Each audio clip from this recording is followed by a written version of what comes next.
Un saludo cordial para todos ustedes que me honran con su atención en este día. Para el día de hoy he seleccionado el pasaje que se conoce como la fe de la mujer sirofenicia. Este pasaje se encuentra en el capítulo 7 del Evangelio según San Marcos, los versos del 24 al 30.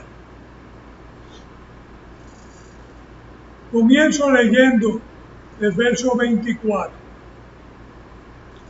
Levantándose de allí, se fue a la región de Tiro y de Sidón, y entrando en una casa, no quiso que nadie lo supiese, pero no pudo esconderse.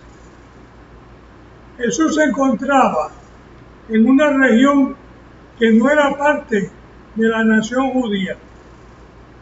Él deseaba pasar discretamente por este lugar, lo cual no le fue posible. Su obra a favor de las personas enfermas era muy conocida. Los milagros de sanidad física que Jesús realizaba tenían el propósito de ser un testimonio de su divinidad y ser una corroboración de su mensaje de salvación. Leo los versos 25 y 26. Porque una mujer cuya hija tenía un espíritu inmundo, luego que oyó de él, vino y se postró a sus pies. La mujer era griega y sirofenicia de nación, y le rogaba que echase fuera de su hija al demonio. Esta mujer tenía dos condiciones que Jesús usó para mostrarnos una verdad que va mucho más allá de la mujer sirofenicia.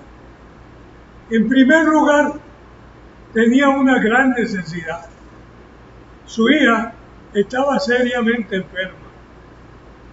En el capítulo 15 del Evangelio según San Mateo, dice que la hija estaba atormentada por un demonio. La Biblia afirma que los demonios existen y hay varios pasajes en los cuales tanto nuestro Señor Jesucristo como el apóstol Pablo se enfrentaron a ellos.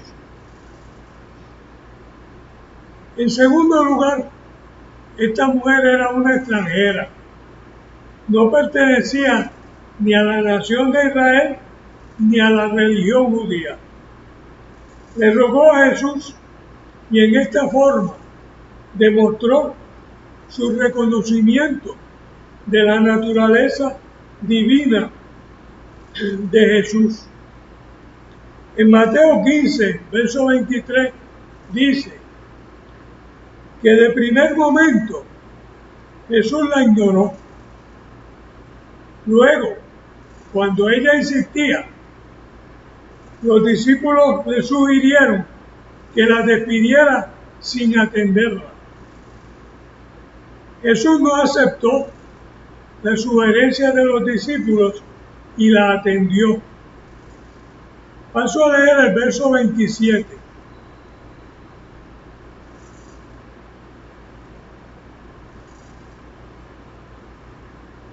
Pero Jesús le dijo: deja primero que se sacien los hijos, porque no está bien tomar el pan de los hijos y echarlo a los perrillos. La ilustración de Jesús era una prueba para la fe de esta mujer. Era para corroborar y fortalecer su fe. La primera responsabilidad de Jesús era predicar el Evangelio a los hijos de Israel. Pero también eso significaba que vendría un tiempo cuando los no judíos también recibiríamos las bendiciones de Dios. El pan de los hijos se refiere a las bendiciones de Dios ofrecidas a los israelitas. La ilustración implica que los no judíos o gentiles no tenían en ese momento acceso al mensaje de salvación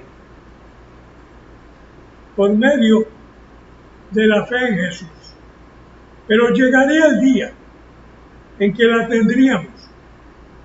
Las palabras de Jesús a la mujer sirofenicia no deben interpretarse como ásperas o insensibles. De hecho, él estaba extrayendo de ella una expresión de fe en él. Paso a leer el verso 28.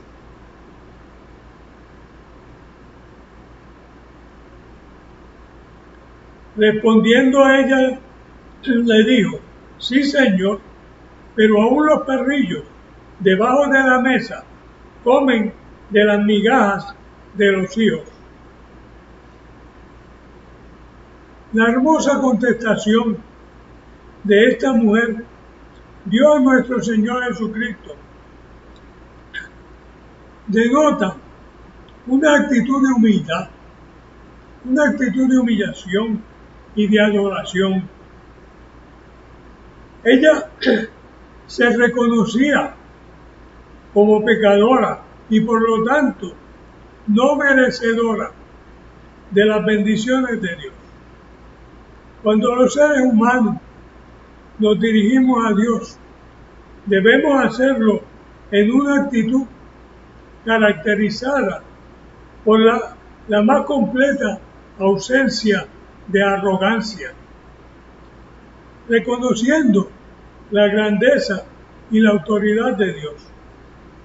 De hecho, la expresión máxima de humildad y humillación es nuestro Señor Jesucristo.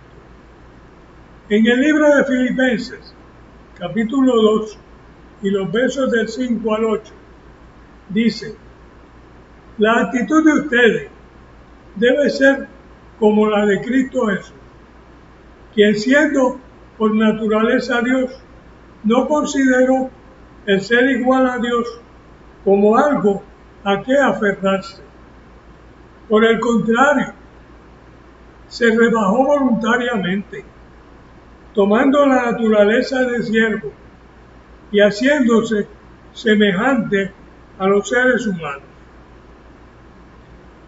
Y al manifestarse como hombre, se humilló a sí mismo y se hizo obediente hasta la muerte y muerte de cruz. He leído de la Nueva Versión Internacional.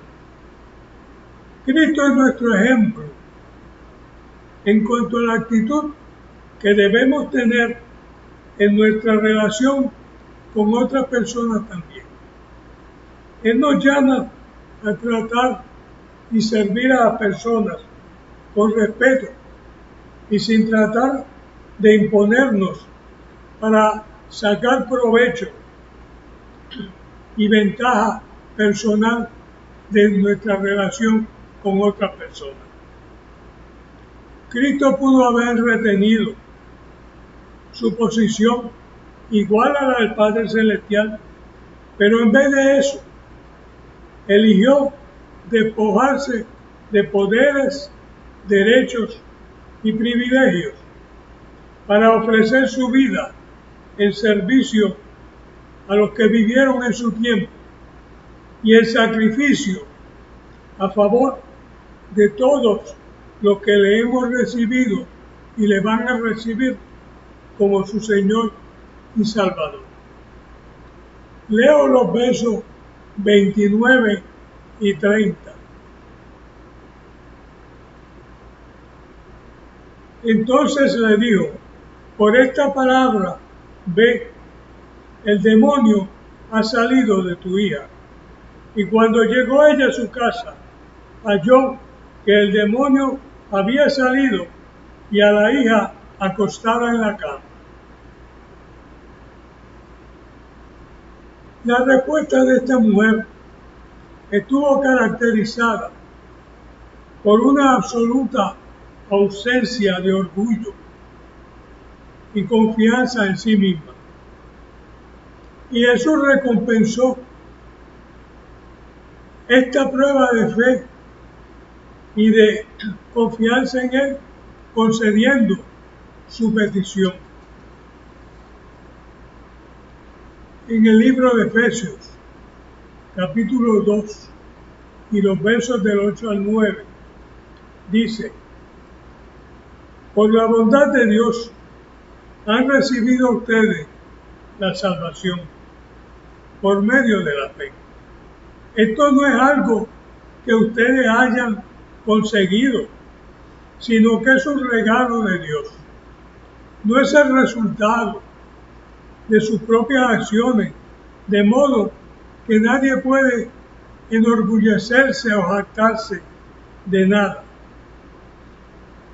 La salvación es por la bondad de Dios y la persona se la apropia por fe únicamente.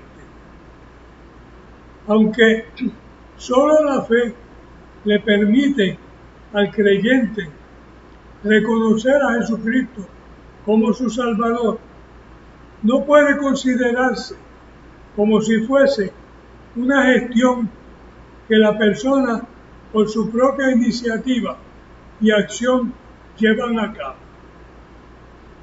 Es un regalo de Dios.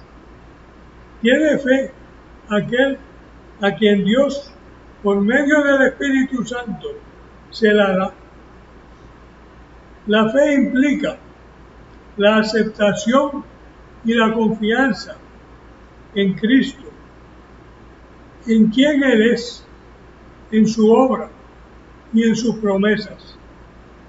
Promesas mediante las cuales el creyente le recibe como su propio y personal Salvador y Señor. La fe bíblica es creer en la verdad de Cristo simplemente porque Dios así lo dice en la Biblia. Aquellos de ustedes que no han aceptado a Jesucristo como su Salvador y Señor, tienen, como la mujer sirofenicia, a su alcance el mismo remedio que ella tuvo. Reconozcan que Jesús es el Hijo de Dios. Acepten que el castigo que Él recibió en la cruz lo hizo en sustitución de usted, y reconozcanlo como su Salvador y Señor. ¿Y cómo se hace eso? ¿Cómo se reconoce a Jesucristo como nuestro Salvador y Señor? Pues en el libro de Romanos, capítulo 10, y los versos del 8 al 10, dice cómo se hace eso. Y leo: cerca de ti está la palabra, en tu boca y en tu mente. Esta es la palabra de fe que predicamos, que si confiesas con tu boca que Jesús es el Señor y crees en tu mente que Dios le levantó de los muertos, serás salvo. Porque con la mente se cree para ser justificado, pero con la boca se confiesa para ser salvo. En primer lugar, hay que escuchar, hay que oír la palabra de Dios. ¿Qué es lo que ustedes están haciendo? Al oír la palabra de Dios, Dios produce fe en ti. La fe es un regalo de Dios. La fe que Dios te regala te permite creer que Jesús es el Hijo de Dios y que vino al mundo a recibir el castigo que tú te mereces por ser pecador y por los pecados que cometes. Cuando creemos en Jesús, nos damos cuenta de lo indignos que somos delante de Él y nos arrepentimos de nuestros pecados.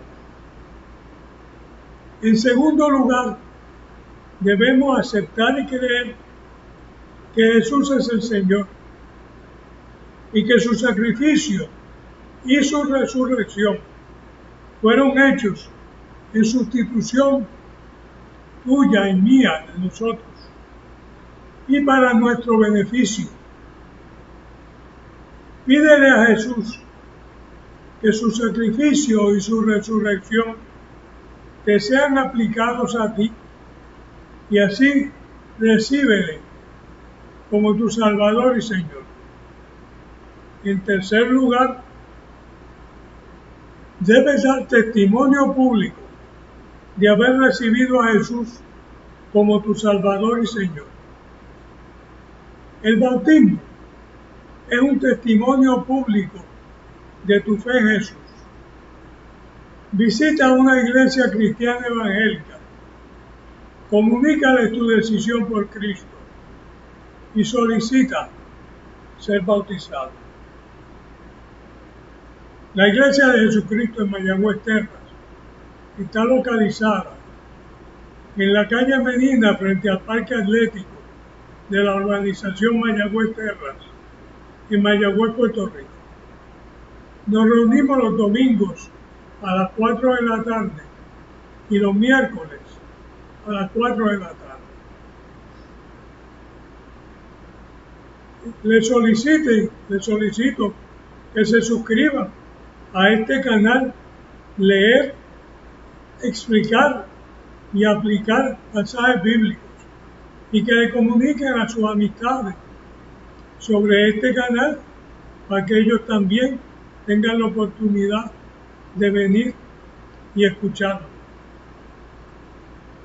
Que el Señor les guarde y les bendiga y atienda las necesidades de ustedes, primeramente las necesidades espirituales y también las necesidades materiales.